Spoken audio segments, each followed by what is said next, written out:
मुगले आजम के दौर में वक्फ की संपत्तियां फली फूली होती समझ में आ जाता क्या?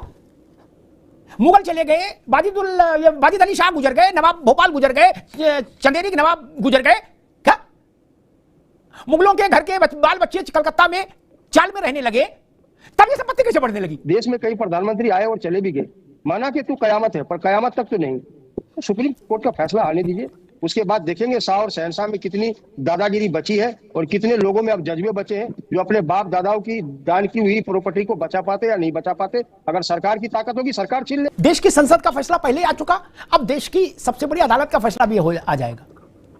कथा समाप्त हो जाएगी, पंजीरी लो घर जाओ। देश के प्रधानमंत्री उस टाइम देश के मुख्यमंत्री हुआ करता था, तो दोनों में आपस में डील हुई, अडानी अंबानी और मोदी जी ने बैठ के हुई। सुप्रीम कोर्ट में यही कहा कि मीलॉर्ड 100 साल 150 साल 200 साल पुरानी जमीनों के पेपर नहीं है, ना उनकी कोई एंट्री है, हम फिर भी उनको वक्त माना जाए। यही तो वो कह रहे हैं कि बिना कागज भी वक्त मानो, और आप कह रहे हो सबके कागज है।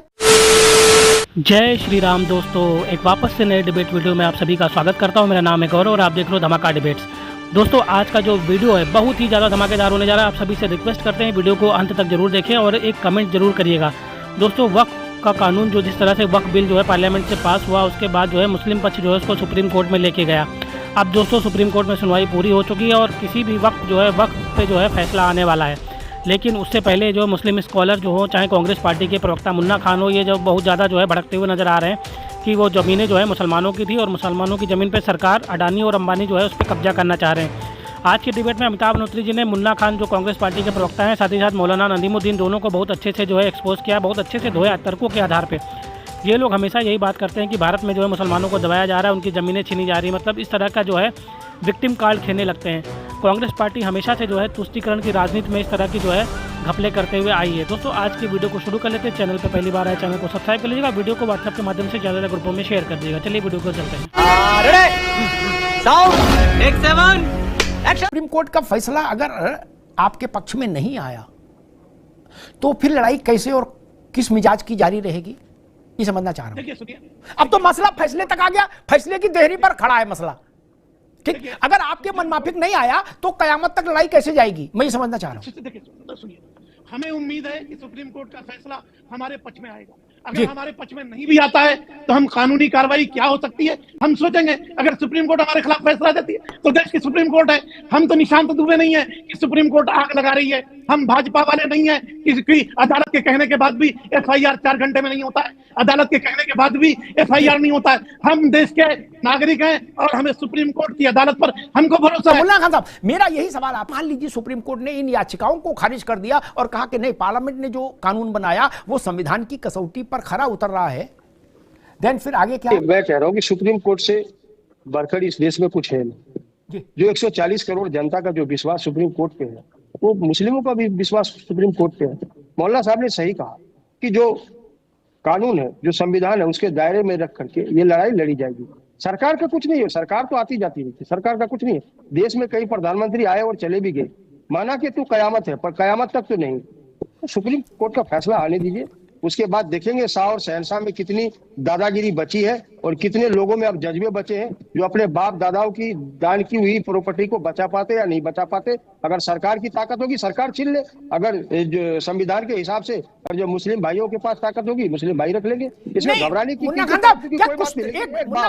भाई एक मिनट, ताकत क्या मतलब कुश्ती होगी?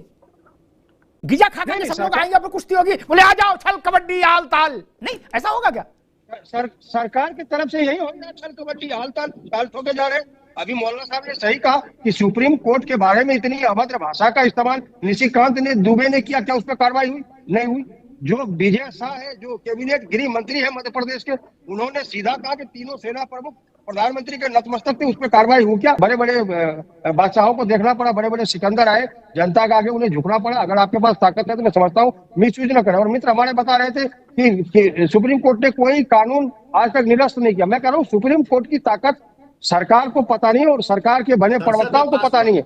अरे सुप्रीम कोर्ट में तो वो ताकत है कि रातों रात सरकार की नींद दिला दे, लेकिन शाह और शहनशाह की जोड़ी संविधान से नहीं चलती। संविधान से चलने के बाद इन्हें एहसास होगा कि देश क्या कानून क्या है। इनका संविधान तो नागपुर से चलता है, उनकी डिक्शनरी कुछ बुनियादी सवाल है जो देश में हमेशा रहेंगे।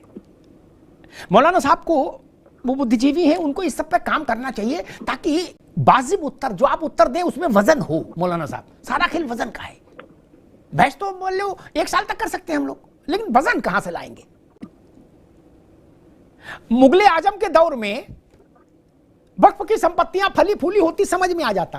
क्या मुगल चले गए, बाजिद अली शाह गुजर गए, नवाब भोपाल गुजर गए, चंदेरी के नवाब गुजर गए, क्या मुगलों के घर के बाल बच्चे कलकत्ता में चाल में रहने लगे, तब ये संपत्ति कैसे बढ़ने लगी? एक तरफ कहा जा रहा है कि मुसलमान बहुत गरीब है देश में, इतना गरीब है कि जी नहीं पा रहा है, और दूसरी तरफ कहा जा रहा है ये 1 लाख एकड़ रफीक की तरफ से, ये 2,000 एकड़ सुलेमान की तरफ से वक्फ। अरे बाप रे बाप, ये कहां से आई? औरंगजेब के समय में मेरी समझ में आती बात, बाजिद अली शाह के समय में भी समझ में आती, बड़ी बेगम छोटी बेगम के समय में भी समझ में आता, जीनत महल के समझ में भी समझ में आता, लेकिन अब कहां से हो रही है? मौलाना साहब, आप तो जानते हो कि संभल में जिस आदमी ने वक्फ के कागज जिसके नाम से पेश किए गए, क्या वो ठेली लगाने वाला आदमी, उससे कह दिया इसने 7 वर्ग किलोमीटर जमीन दान की। हिंदुस्तान में कोई भाईकलाल हो सकता है जो 7 वर्ग किलोमीटर जमीन जिसके पास हो? और जरा सा शिकंजा कसा तो बोले बाबा रे बाबा, हम तो अंडे बेच रहे हैं, हमारा क्या लेना देना इस वक्फ से। ये हुआ है, ये हास्य की घटना नहीं, ये हकीकत है जो संभल में। देखिए, बिल्कुल सरल तरीके से समझने की जरूरत है अमिताभ जी। मैंने पहले भी कहा, ये जितनी लड़ाई और जद्दोजहद है, ये कहीं ना कहीं सरकार के मंशा पे सवाल उठा रहा है, और कहीं ना कहीं जो सरकार के जो मित्र हैं, घनिष्ठ मित्र हैं, अंबानी हो या अडानी हो, कहीं ना कहीं उनके शीश महल को बचाने की कोशिश बार बार हो रही है। आप सरकार की मानसिकता को समझिए। रेलवे के बाद जो सबसे ज्यादा जमीन है वो वक्फ के पास है। वक्फ के पास कैसी जमीन है? सरकार ने नहीं दी, ये दान दी हुई जमीन है। और दान दी हुई जमीन को लोग कहते हैं तुम जहां झोला रखोगे वही वो तुम्हारी जमीन हो जाएगी। वक्फ ऐसा कानून है, मुस्लिमों के साथ ऐसा है कि अगर मुस्लिम कोई कह दे तो वो जगह उसकी हो जाएगी। ऐसा नहीं है जनाब। कई वर्षों से यहाँ मुस्लिम रहते आए हैं, और वो जमीन कोई अचानक आसमान से या कोई गुड्डू पान वाले के यहाँ से नहीं आया है।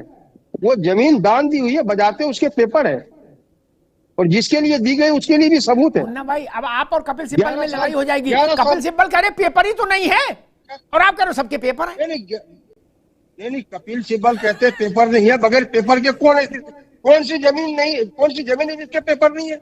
और बगैर पेपर के लोगों ने दान कैसे कर दी? उन्होंने सुप्रीम कोर्ट में, मुन्ना भाई, उन्होंने सुप्रीम कोर्ट में यही कहा कि मिलॉर्ड 100 साल 150 साल 200 साल पुरानी जमीनों के पेपर नहीं है, ना उनकी कोई एंट्री है, हम फिर भी उनको वक्फ माना जाए। यही तो वो कह रहे हैं कि बिना कागज भी वक्फ मानो, और आप कह रहे हो सबके कागज है। देश के प्रधानमंत्री उस टाइम देश के मुख्यमंत्री हुआ करता था, तो दोनों में आपस में डील हुई। ठीक, अडानी अंबानी और मोदी जी में बैठ के हुई। अगर मैं प्रधान बनाओगे तुम हमें क्या दोगे? 10 सेकंड हमें बात पूरी करनी चाहिए। उन्होंने कहा कि आप हमें प्रधानमंत्री बनाओ, पूरा देश आपका है। आज वही देश के प्रधानमंत्री कर रहे हैं। आकाश, सीमेंट, बालू, गगन, पोर्ट, एयरपोर्ट, रेलवे, हवाई जहाज, सब के सब अडानी को। ठीक है। किसी उद्योगपति के मकान का जिक्र मुन्ना भाई बार बार कर रहे हैं मुंबई में, उनको मैं याद दिला दूं, उनको उनकी जमीन पर काम तब शुरू हुआ जब कांग्रेस की सरकार थी मौलाना साहब। तो जो कुछ देन लेन हुआ होगा वो कांग्रेस ने किया होगा, ठीक है ना। और गृह प्रवेश भी कांग्रेस के रहते हो गया था। बोलो सियावर रामचंद्र की जय। अरे रुक जा मुन्ना खान, सियावर रामचंद्र की जय। गृह प्रवेश के लड्डू भी बट गए थे कांग्रेस के रहते हुए, तब कहां थी कांग्रेस? अरे रुको भाई, अब बीच में बोलो। और दूसरी बात, मैं तो कोई बात तथ्य के बिना कहते नहीं, गूगल में देखे आओ। और दूसरी बात, उनके पिताजी ने जब कारोबार शुरू किया था और अचानक से उनका कारोबार बड़ा हुआ था, तब किसकी सरकार थी ये भी पता होगा, ये मैं बताऊं। ये कृपा इंदिरा जी के समय में बरसी। मौलाना साहब आप तो जानते हो, ये कृपा इंदिरा जी के समय में बरसी थी। कैसे बरसी, क्यों बरसी, उस पर मैंने बहस में नहीं जा रहा, लेकिन बरसी तो जैसे एक बाबा आए थे, उनने कहा था कृपा कहां रुकी हुई है, बोले समोसा खाओ हरी चटनी के साथ। है तो हो सकता है उन्होंने समोसा हरी चटनी के साथ खा लिया और कृपा आनी शुरू हो गई। हमको मालूम है जन्नत की हकीकत क्या है, दिल को बहलाने के लिए गालिब ये ख्याल अच्छा है। अब लड़ने का समय भी चला गया, फैसला रिजर्व हो गया। देश की संसद का फैसला पहले आ चुका, अब देश की सबसे बड़ी अदालत का फैसला भी आ जाएगा। कथा समाप्त हो जाएगी, पंजीरी लो घर जाओ, फिर कुछ नहीं होगा और कोई लड़ाई भी नहीं होगी। भी जान लीजिए, वक्फ पर जो फैसला देश की सबसे बड़ी अदालत दे देगी, सबको सिर झुका के स्वीकार करना चाहिए, करेंगे, ऐसी मेरी अपेक्षा है। और फिर मुझे यह भी लगता है कि अगर नहीं करेंगे तो करा दिया जाएगा स्वीकार। क्या वो फैसला सुप्रीम कोर्ट का होगा? गुमटी नंबर 5 पर 4 लोगों ने मिलकर लिया फैसला नहीं होगा। उसके बाद ये विषय खत्म हो जाना चाहिए। लेकिन इतना ध्यान रखिए, कुछ बुनियादी सवालों का जवाब देश को देना होगा। वक्फ के लिए जो लोग लड़ रहे हैं उनको, ये इतनी संपत्ति आई कहां से? तो फिर कहिए ना कि मुसलमान इस देश का सबसे समृद्ध नागरिक है, कहिए। ये कोई दूसरा मजहब इतनी जमीन दान कर सकता है क्या? इसका मतलब जमीन है, और जमीन है तो आप रईस है। फिर सच्चर कमेटी में ऐसी बातें क्यों लगवाई कि खाने को रोटी नहीं है, पीने को पानी नहीं है, पढ़ने को स्कूल नहीं है? ये बातें कहलवाई ना सच्चर कमेटी में, बयान दिए ना, गवाहियां हुई ना। क्यों कहलवाई? अगर आपके पास इतनी है कि आप लाखों एकड़ यू फर वक्फ कर रहे हो, तो इसका मतलब आपके पास तो कोठी बंगला बड़े होंगे ही। तो जब आप मुगले आजम है, फिर काहे की लड़ाई है? फिर क्यों कहा जा रहा है कि अकलियत पर ध्यान नहीं दिया जा रहा और उसे मेन स्ट्रीम में नहीं लाया जा रहा? आप तो मेन स्ट्रीम में, आप तो सुपर मेन स्ट्रीम में हो। एक दूसरा, वक्फ जिस उद्देश्य से बनाई थी व्यवस्था, मौलाना साहब मेरी बात से सहमत होंगे हृदय में, उस उद्देश्य से अगर वक्फ भटक रहा है तो ये देश की जिम्मेदारी है कि उसको रास्ते पर लाया जाए। वो वक्फ है, वो इस्लामिक कॉन्सेप्ट है, इसलिए उसकी और कोई देख नहीं सकता। ये नहीं चलेगा, नहीं चलेगा, नहीं चलना चाहिए। मजा आया, खत्म, बाय बाय, टाटा, गुड बाय, गया। तो दोस्तों वीडियो हो चुका है समाप्त, और यहाँ तक वीडियो देखने के लिए आप सभी का धन्यवाद करते हैं। आप सभी से रिक्वेस्ट है, यदि चैनल पर पहली बार विजिट कर रहे हैं तो हमारे चैनल को सब्सक्राइब करना ना भूलें। साथ ही साथ बेल वाला आइकन प्रेस करके ऑल पे क्लिक कर लेना, जिससे जब भी हम वीडियो अपलोड करेंगे उसका नोटिफिकेशन आपके फ़ोन पर आ जाएगा। तो दोस्तों आज के वीडियो की बात कर लेते हैं। दोस्तों वीडियो में आप लोगों ने देखा जिस तरह से वक्फ को जो बिल है उसको लेके जिस तरह से जो है पश्चिम बंगाल हो या जिस तरह से जो है दंगे भड़के उसको लेके जो है अब जो है फैसले की घड़ी आ चुकी है। सुप्रीम कोर्ट में जो है सुनवाई पूरी हो चुकी है और फैसले को सुरक्षित रख लिया गया है। उससे पहले कांग्रेस पार्टी जो है बहुत ज़्यादा भड़कते हुए नज़र आ रही है। मुन्ना खान आप लोगों ने देखा किस तरह से जो डिबेट में जो है बोलते हुए नज़र आ रहा है कि सरकार जो है ज़मीन छीन के जो है अडानी अंबानी को देना चाह रही है। इस पर अमिताभ मल्होत्रा जी ने तर्कों के आधार पर आज मुन्ना खान को एक्सपोज कर दिया। दोस्तों वीडियो कैसा लगा कमेंट के माध्यम से प्रतिक्रिया देना बिल्कुल मत भूलिएगा। इस वीडियो को यहीं पे समाप्त करते हैं, मिलते हैं आपको किसी और वीडियो में, तब तक के लिए जय श्री राम।